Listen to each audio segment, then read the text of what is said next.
السلام علیکم۔ پروگرام باب سخن کے ساتھ طاہر احمد بھٹی آپ کی خدمت میں حاضر ہے۔ آج میں نے انتخاب جس شاعر کا کیا ہے ان کا نام ہے اطہر نفیس۔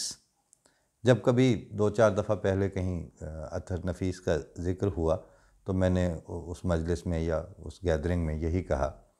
کہ اطہر نفیس صاحب کا المیہ یہ ہے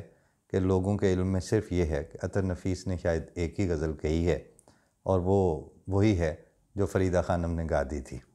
کہ وہ عشق جو ہم سے روٹھ گیا اب اس کا حال سنائیں کیا۔ لیکن ہمارا اپنا یہی حال تھا کہ ہمارے علم میں جب یہی تھا کہ یہ غزل ہے۔ اس کے بعد جب ہم نے پہلی دفعہ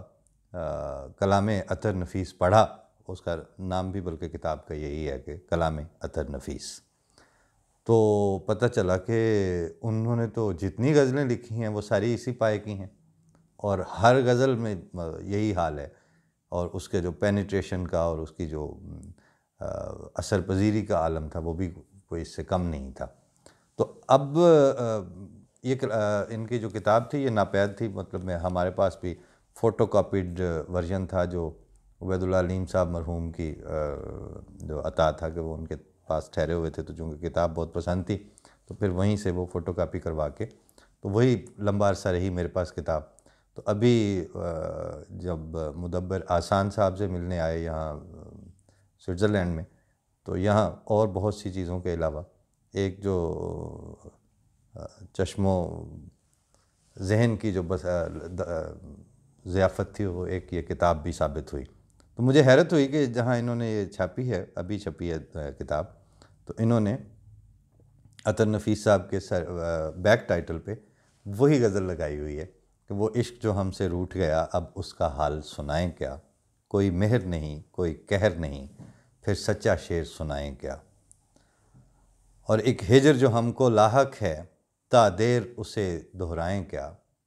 وہ زہر جو دل میں اتار لیا اب اس کے ناز اٹھائیں کیا۔ یہ تو اکثر سب نے سنی ہوئی ہوگی، لہٰذا اس کے تو میں 2-3 شعر ہی سناتا ہوں کہ ایک آگ غم تنہائی کی جو سارے بدن میں پھیل گئی، جب جسم ہی سارا جلتا ہو پھر دامن دل کو بچائیں کیا۔ تو اب جیسے میں عرض کر رہا تھا کہ ان کی ساری غزلوں کا یہی حال ہے، تو جہاں سے یہ شروع ہوا ہے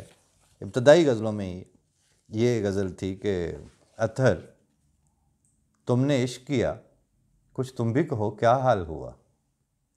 اطہر تم نے عشق کیا کچھ تم بھی کہو کیا حال ہوا، کوئی نیا احساس ملا یا سب جیسا احوال ہوا، اور ایک سفر ہے وادی جاں میں تیرے درد ہجر کے ساتھ، ایک سفر ہے وادی جاں میں تیرے درد ہجر کے ساتھ،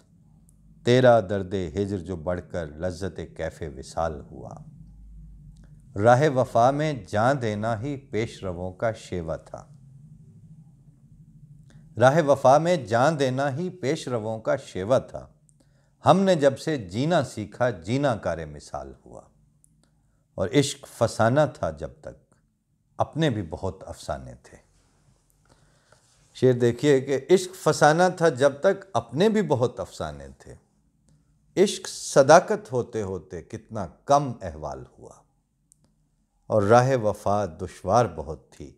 تم کیوں میرے ساتھ آئے،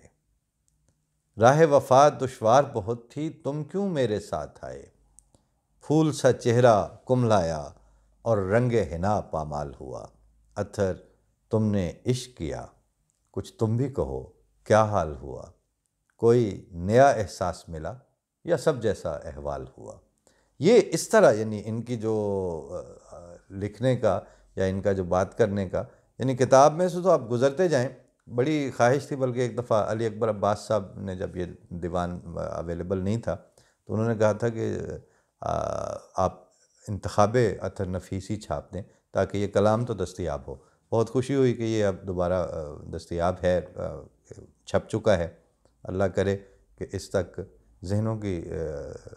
پہنچ بھی ہو اور ان سے رابطے کی بھی کوئی شکل بنے انشاءاللہ۔ جیسے میں نے عرض کیا تھا کہ باب سخن میں ہم انتخاب پیش کرتے رہا کریں گے مختلف وقتوں میں مختلف چیزوں کا، تو اس میں اطہر نفیس صاحب کی باری بھی میرا خیال ہے کہ اکثر و بیشتر آتی رہے گی، کیونکہ میرٹ کے اوپر ان کی غزلیں جو ہیں وہ دھیمے سروں میں جو بہتے پانیوں کا بہاؤ ہے اس کے اندر، اور روانی ایسی ہے کہ سناتے وقت ہمیں اور سنتے وقت آپ کو کوئی خاص تکلف نہیں کرنا پڑتا، بس آپ کہتے جاتے ہیں اور آپ سنتے جاتے ہیں، سمجھ نہیں آتی کہ یہ ہم کس تصور میں اڑ رہے ہیں۔ فی امان اللہ، اگلے کسی انتخاب کے ساتھ پھر ملاقات ہوگی۔ السلام علیکم ورحمۃ اللہ۔